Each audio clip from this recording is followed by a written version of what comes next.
भवन्तमयमुद्वहन् यदुकुलोद्वहो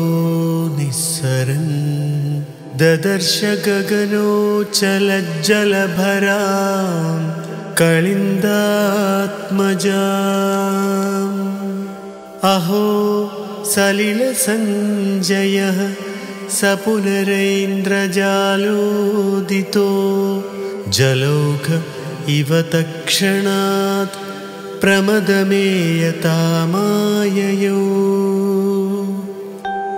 प्रसुप्तपशुपालिकां निभृतमारुदद्बालिकामपावृतकवाडिकां पशुपवाडिकामाशिवन् भवन्तमयमर्पयन् प्रसवतल्पके तत्पदाद्वहन् कपटकन्यकां स्वपुरमागतो वेगतः ततस्त्वदनुजारवक्षपितनिद्रवेगद्रवत् भटोत्करनिवेदितप्रसववार्तयैवार्तिमान् विमुक्तचिकुरोत्करस्त्वरितमापदन् भोजराडतुष्टा इव दृष्टवान् भगिनिकाकरे कन्यकाम् ध्रुवं कपटशालिनो मधुहरस्य माया भवेदसाविति किशोरिकां भगिनिकागरालिङ्गितां द्युपो नलिनिकान्दराविदमृणालिकामाक्षिपन्नयं त्वदनुजामजामुपलपट्टके पिष्टवान्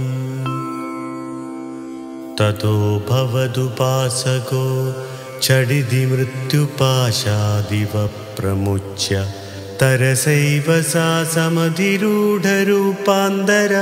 अथस्थलमजग्मुषी विगसदष्टबाहुस्फुरन्महायुधमहो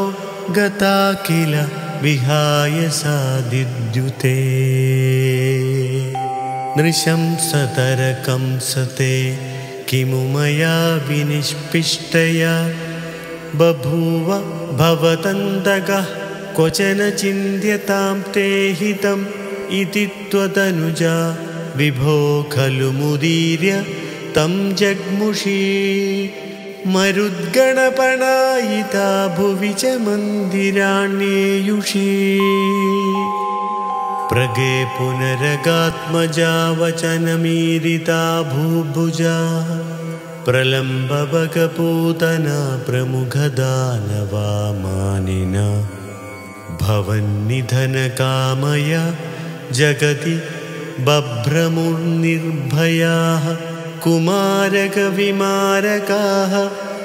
किमिव दुष्करं निष्कृपैः ततः पशुपमन्दिरे त्वयि मुकुन्दनन्दप्रिया प्रसूतिशयने शये रुवति किञ्चिदञ्जत्पदे विबुध्यवनिता जनैस्तनयसम्भवे घोषिते मुदा किमु वदाम्यहो सकलमाकुलं गोकुलम् अहो खलु यशोदया नवकलाय चेतोहरं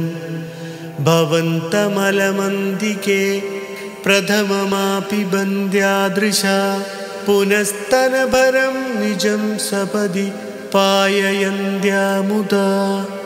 मनोहरतनुस्पृशा जगति पुण्यवन्दोजिताः भवत्कुशलकाम्यया स खलु नन्दगोपास्तदा प्रमोदभरसङ्गुलो द्विजकुलाय किं नाददात्